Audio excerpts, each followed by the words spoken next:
He had 2 months left to live, and he let her destroy him anyway. Dr. Marcus Reeves stood in that courtroom and said nothing. One sentence would have ended the case. Instead, he let a grieving mother believe he had failed her son on purpose, because the truth would have cost her something far worse than a lawsuit. Her name was Denise Carter, and she believed she was fighting for her son's life. She had no idea she was destroying the man who was privately saving it. Every dollar of her son's hospital care over the past 4 months had come from Marcus himself, in secret, under a name that was not his own. He kept paying after the trial started. He kept paying after his license was gone. He was still paying the week he died. This is the story of a doctor who let a grieving mother destroy him rather than tell her why. Before we go further into how a mother's fight for her son collided with a doctor's final act of devotion, let us know in the comments where you're watching from. We'd love to hear from you. And don't forget to hit that subscribe button so you never miss any of our upcoming videos. By the end of this story, you will understand 3 things that no one in that courtroom understood while the trial was happening. You will understand why a doctor with nothing left to lose chose to lose everything in silence. You will understand why the boy he was accused of failing was never actually the only child depending on him. And you will understand why the name on the hospital receipts, the name Denise never once questioned, was not a stranger's name at all, but the last piece of himself Marcus Reeves had left to give away. Stay with this one until the end, because the truth does not arrive all at once. It arrives in pieces, and every piece changes what came before it. 9 months earlier, Denise Carter was a 38-year-old billing clerk at a hospital 2 counties over from the one where her son received his care, a detail that would later matter more than anyone could have guessed. She worked 2 additional part-time jobs on top of her full-time position, cleaning offices on weekends and picking up shifts at a pharmacy 3 nights a week, all to keep her son Malik fed, clothed, and covered by insurance that never seemed to cover quite enough. Malik was 9 years old, quick with a joke, obsessed with dinosaurs, and for the better part of a year, exhausted in a way no 9-year-old should be. Denise had taken him to 4 different doctors before anyone took her seriously, and each time she left an appointment with nothing but a shrug and a suggestion to try more rest, more water, more patience. It was Dr. Marcus Reeves who finally looked at Malik and saw something the others had missed. He was in his early 50s, a pediatric specialist with more than 2 decades of practice behind him, known around the hospital for staying past his shift and for remembering the names of every child on his patient list, along with their favorite cartoons and their fears about needles. When Denise brought Malik into his office for the first time, Reeves did something none of the other doctors had done. He sat down, at eye level with the boy, and asked him to describe exactly how tired felt, in his own words, before he ever looked at a chart. Denise would later tell her sister that it was the first time in a year she felt like someone was actually listening. 3 weeks before that first appointment, Marcus Reeves had sat alone in his car in the hospital parking garage, reading a diagnosis he had waited 2 days to open. He did not call anyone that night. He did not drive home right away. He sat in the dark of the garage until the battery on his phone dropped below 10%, running through the arithmetic of a life that suddenly had a number attached to it. 2 months, perhaps 3 if certain treatments responded well, though he already suspected, correctly as it turned out, that he would not pursue those treatments at all. He thought, in that hour, mostly of Aaliyah Jennings, 10 months into a protocol only he could finish, and he made a decision that night that he would revisit privately many times in the months ahead and never once reverse. He would keep working exactly as he always had, for as long as his body allowed it, and he would tell no one until the work was finished. What Denise did not know that day, and would not know for many months, was that Dr. Reeves had walked into that same office only 3 weeks earlier carrying a diagnosis of his own, one he had told no one at the hospital, one he had not even fully told his own family. He kept working exactly as he always had, kept the same hours, kept the same warmth with every child who sat across from him, and kept the truth locked so tightly inside himself that even the nurses who worked beside him every day noticed nothing different, except perhaps that he had started staying even later than before, as though he understood better than anyone how little time truly meant. Over the following weeks, Reeves ran a series of tests on Malik, each one narrowing the possibilities, each one taking longer than Denise expected. She did not complain. She trusted him in a way she had not trusted a doctor in over a year. What she could not see was the calendar Reeves kept in his desk drawer, marked not with Malik's appointments, but with something else entirely, a schedule belonging to a different patient, a 7-year-old girl named Aaliyah Jennings, whose name Denise had never once heard, and whose case was steadily consuming more of Reeves's remaining time than anyone in that hospital understood. Aaliyah was already deep into a treatment protocol Reeves had spent years developing, one so specialized that he was, at that point, the only physician in the state qualified to administer it. Aaliyah's illness and Malik's illness were not related, but they shared one brutal similarity. Both required a narrow, carefully timed intervention, and both required Reeves's direct, hands-on attention during a specific window that could not be delayed without serious risk. Reeves believed, in those early weeks, that he could carry both children through their windows without either family ever needing to know the other existed. It was a calculation made by a man running out of time in more ways than one, and it was the single decision that would nearly cost him everything. Aaliyah Jennings had been under Reeves's care for nearly a year by the time Malik walked into his office for the first time. Her mother, a single parent named Carla Jennings, had been told by 3 separate hospitals that her daughter's condition had no viable treatment path, until a colleague referred her to Reeves, who had spent the better part of a decade patiently developing an experimental protocol for exactly this kind of case, largely on his own time, funded in part out of his own pocket because no hospital grant committee had been willing to back an unproven approach for a condition this rare.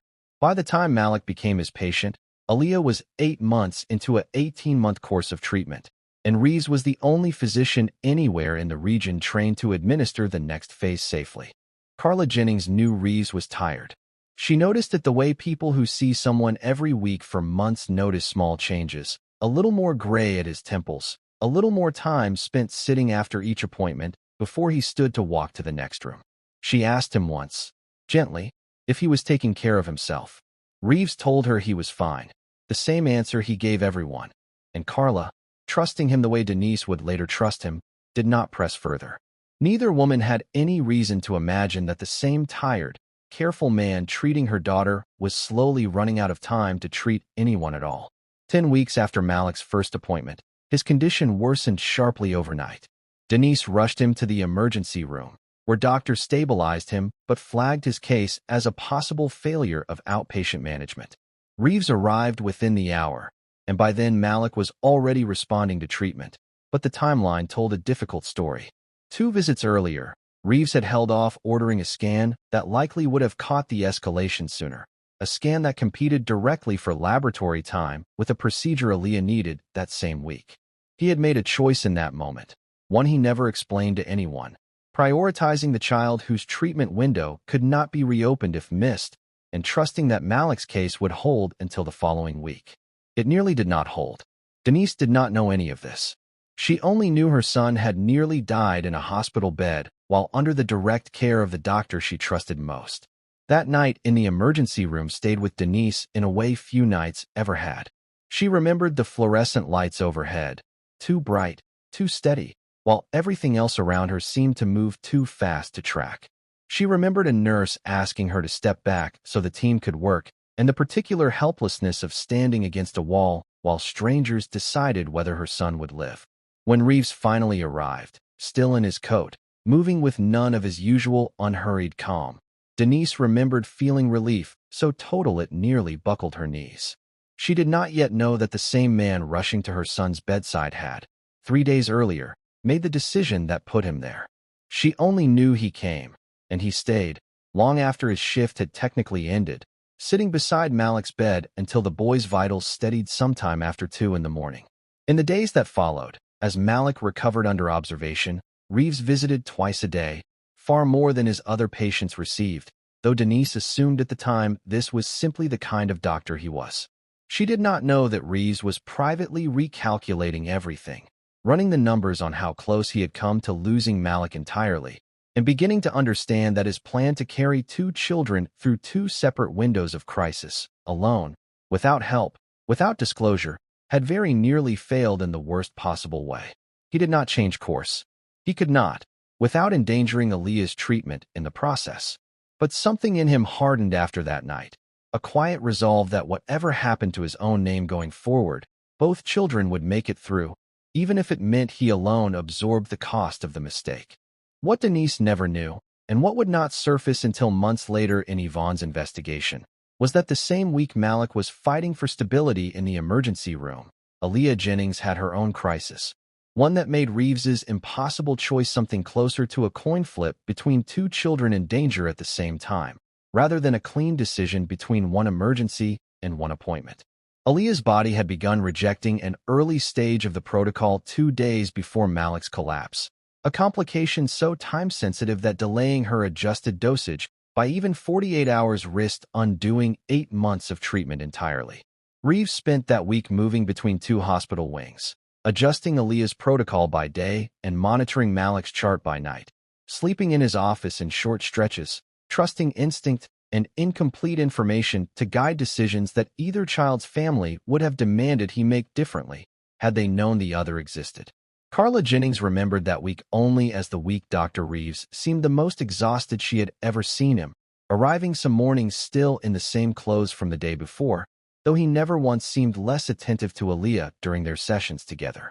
She would learn much later that on the same night Denise stood against a hospital wall watching strangers fight for her son's life. Reeves had left Malik's bedside for 11 minutes, the exact amount of time it took to adjust Aaliyah's medication remotely by phone with the on-call nurse in the other wing. Timing calculated down to the minute because there was no version of that week where he could give either child less than everything and still keep both of them alive. In the weeks that followed, as Malik recovered, Denise's fear curdled slowly into anger, and her anger found a place to land. A hospital administrator, reviewing Malik's chart during a routine audit, flagged the delayed scan as a deviation from standard care. When Denise was shown the note, something in her broke loose. She thought of every appointment where she had trusted Reeves completely, every reassurance she had taken at face value, and she began to wonder whether that trust had cost her son dearly. She contacted a malpractice attorney named Grant Coleman the following week, and within a month, Grant Coleman had filed suit against Dr. Marcus Reeves on Denise's behalf, accusing him of negligent delay in diagnosis and treatment. When the legal notice arrived at Reeves's office, his colleagues expected him to fight it immediately, the way any physician with a clean record and a strong defense would.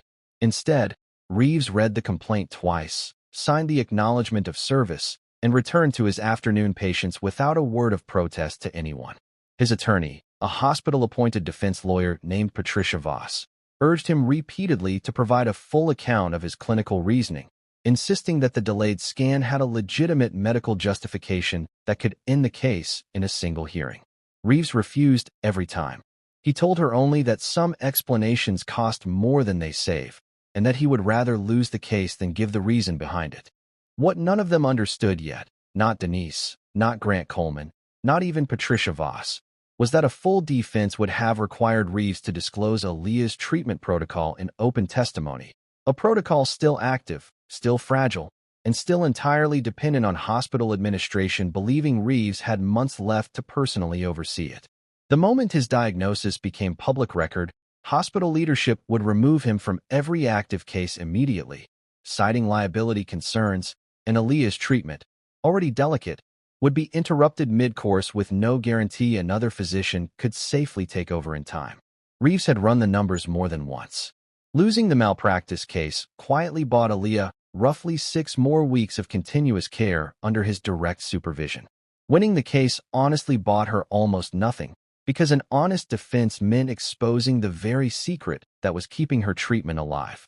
As the trial proceeded, Denise sat through weeks of testimony expecting, at some point, for Reeves to defend himself. He never did. Expert witnesses for the hospital's own insurer testified that the delayed skin fell outside acceptable protocol, without context, without explanation, because Reeves had instructed Patricia Voss not to introduce any evidence related to his other patients. Denise watched him sit perfectly still through every session, his hands folded, his expression unreadable, and she mistook his silence for guilt so complete that he could not even bring himself to argue. She would later admit that his stillness disturbed her more than any confession could have, though at the time, she read it as the quiet posture of a man who knew exactly what he had done. Grant Coleman built a methodical case, laying out the timeline of the delayed scan, The emergency hospitalization and the standard of care Reeves had failed to meet, and each session, the case against him grew harder to watch. A retired pediatrician, testifying as an expert witness for Denise, told the court plainly that a physician of Reeves's experience should have ordered the scan immediately, and that the delay, whatever its cause, fell squarely outside acceptable practice. Denise watched jurors nodding along, watched the certainty settle into the room, and felt something between vindication and grief, because winning felt nothing like she had imagined it would. Reeves, throughout all of it, offered no rebuttal, called no witnesses of his own, and answered every question from Patricia Voss with the fewest words possible, always careful, always precise, always leaving the true reason just out of reach. There was one moment, midway through the trial, that Denise would return to many times afterward without understanding it until much later. During a recess, she passed Reeves in the courthouse hallway, and for a brief second, their eyes met. He did not look away, and he did not look angry or defeated the way she expected a man losing everything to look. He looked, she would later say, almost peaceful, the way someone looks when they have already made their decision and are simply waiting for the world to catch up to it. At the time, she read it as arrogance, or perhaps resignation. It would be weeks before she understood it was neither. It was Yvonne Price, a compliance officer conducting an unrelated financial audit of the hospital's charitable care fund, who first noticed something that did not add up. She was reviewing a batch of unpaid patient balances that had mysteriously cleared to zero, and Malpractice Carter's account was among them. The payment had come through a private donor account, not the hospital's charity fund, under a name Yvonne did not recognize, a name that appeared nowhere in the hospital's donor records. Curious rather than suspicious at first, she traced the account back through the billing system, and the trail led, after several days of quiet digging, directly to Marcus Reeves. Yvonne's audit had begun for reasons that had nothing to do with Reeves at all. The hospital's finance department had flagged an unusual pattern of small, recurring anonymous donations covering specific patient balances over the past year, and Yvonne had been assigned to determine whether the pattern indicated fraud, an accounting error, or simply an unusually generous donor who preferred to remain unnamed. She cross-referenced 11 separate cleared balances before Malpractice Carter's name appeared among them, each one tied to the same donor account, each one a pediatric patient with an unusually complex or costly diagnosis. What struck her most was not the money itself, but the pattern underneath it. Every single patient whose balance had quietly disappeared was, according to hospital records, a patient of one physician, Dr. Marcus Reeves. For nearly a week, Yvonne believed she was looking at something far worse than a doctor discreetly helping his patients. The donor account had been opened using a hospital employee identification number buried deep in the metadata, and Yvonne's first working theory, the one she nearly brought to hospital security before digging further, was that someone on staff was laundering money through patient accounts, possibly using Reeves's name without his knowledge to cover their tracks. She spent 3 days building a timeline of every hospital employee with access to that identification system, treating Reeves himself as a potential victim of identity misuse rather than the source of the payments. It was only when she pulled the original account creation date and matched it against Reeves's own personnel file that she realized the identification number had never been stolen at all. It belonged to him.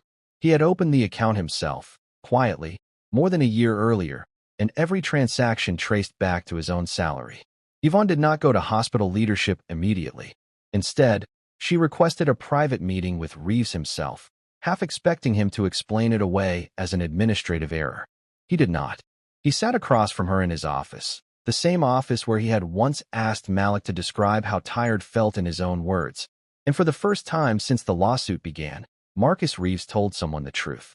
He told her about the diagnosis he had been carrying for over a year. He told her about Aaliyah, and the protocol only he could safely run, and the 6-week window his silence in court had bought her. He told her that Malpractice's payments were never charity.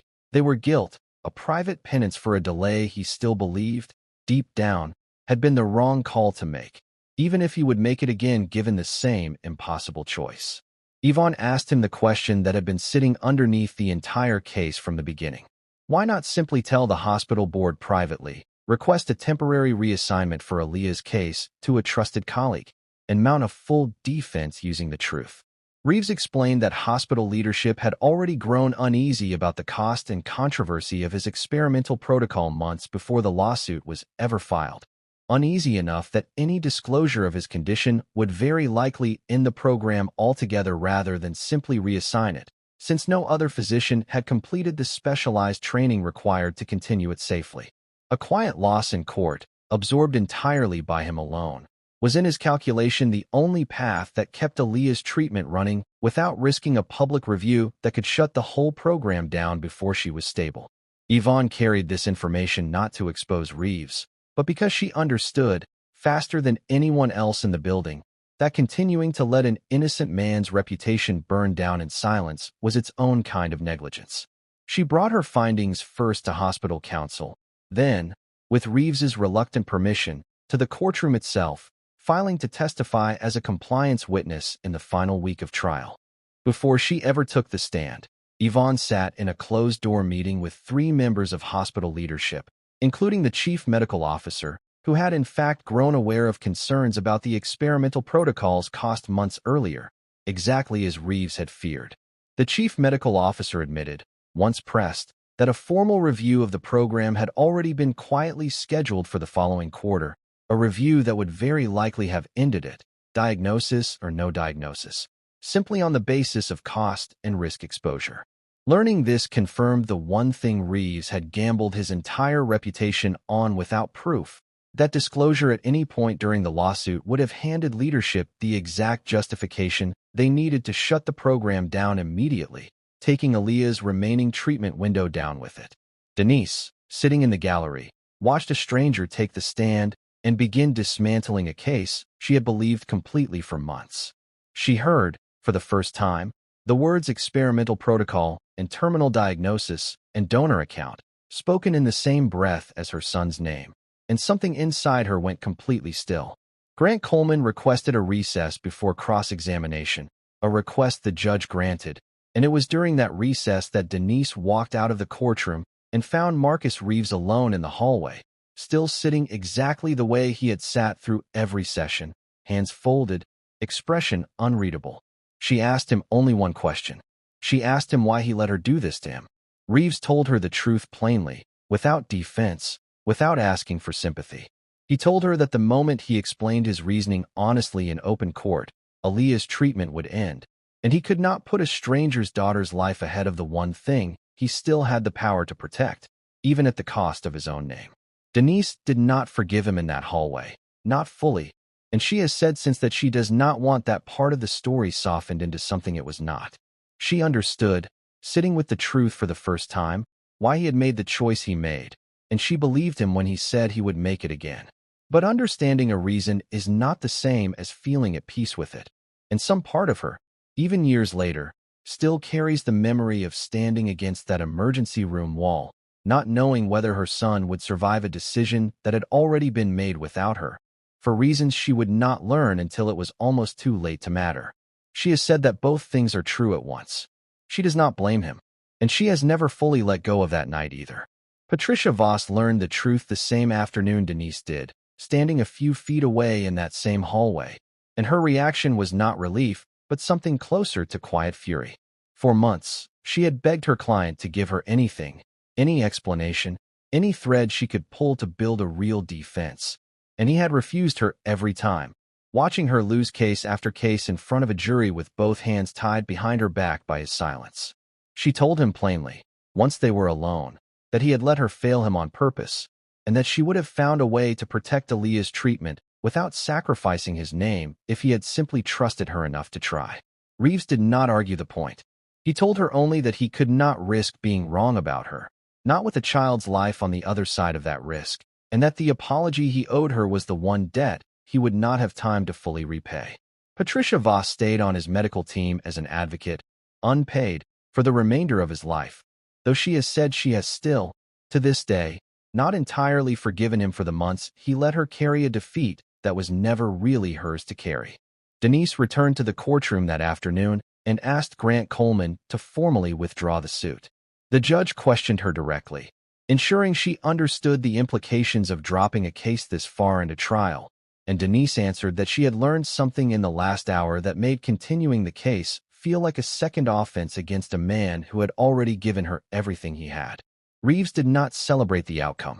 He thanked her quietly, shook Grant Coleman's hand without resentment, and returned to the hospital that same evening to check on Aaliyah, exactly as he had every evening for the past year. Carla Jennings learned the truth around the same time Denise did, though from Yvonne rather than from Reeves himself, who had never wanted either mother to feel burdened by knowledge of the other. Carla's first reaction was disbelief, followed quickly by something closer to grief, the recognition that the tired, careful man who had shown up for her daughter every week for a year had been quietly dying the entire time and had never once let it show in the exam room. She asked hospital administration, formally and in writing, to ensure Aaliyah's remaining treatment continued without interruption, and she asked to be present, alongside Reeves, for as many of the final sessions as his health would allow.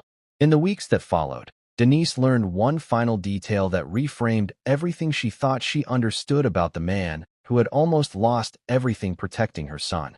The donor name on Malik's payments, the name that had first caught Yvonne's attention, belonged to no stranger at all.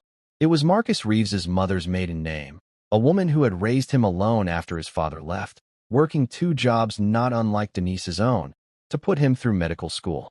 Reeves had used her name for every anonymous act of care he had performed over the years, a private way of keeping her present in a life she had made possible but did not live to see fully realized. When Denise asked why he chose that name for Malik specifically, Reeves told her it was because something about the exhaustion in her face, in that very first appointment, had reminded him instantly of his mother, and he had known, without fully admitting it to himself, that he would do whatever it took to make sure her son did not lose what he had lost. In his final weeks, Reeves handed off Aaliyah's case formally to a younger colleague he had spent the previous year quietly training, walking her through every detail of the protocol during hospital visits that had, by then, stopped pretending to be anything other than a handoff. He wrote no public statement about the lawsuit, gave no interviews when a local reporter eventually pieced together fragments of the story, and asked only that Denise and Carla be allowed to grieve privately, without their sons' medical histories becoming public spectacle. Both women honored that request for as long as they could, though Denise, in the years since, has come to believe that some stories are worth telling carefully, precisely because so few people ever hear about the quiet ones. Marcus Reeves passed away 11 weeks after the trial ended, in the same hospital where he had spent more than 2 decades treating other people's children. Aaliyah Jennings completed her treatment protocol under a colleague Reeves had personally trained in his final months, and she is healthy and thriving. Malik Carter recovered fully and remains, according to his mother, just as obsessed with dinosaurs as he ever was. Denise Carter now speaks publicly, when asked, about the danger of mistaking silence for guilt and the cost of a truth that arrives only after it is too late to change how someone was treated while they were still alive to feel it. What do you think? Would you have forgiven a man who let you destroy him rather than tell you why? Would you have recognized the difference between guilt and sacrifice if you had been sitting in that courtroom yourself? Let us know what you would have done in the comments below. We read every single one and respond personally. And if this story moved you, make sure you are subscribed, because there are more stories like this one still to come.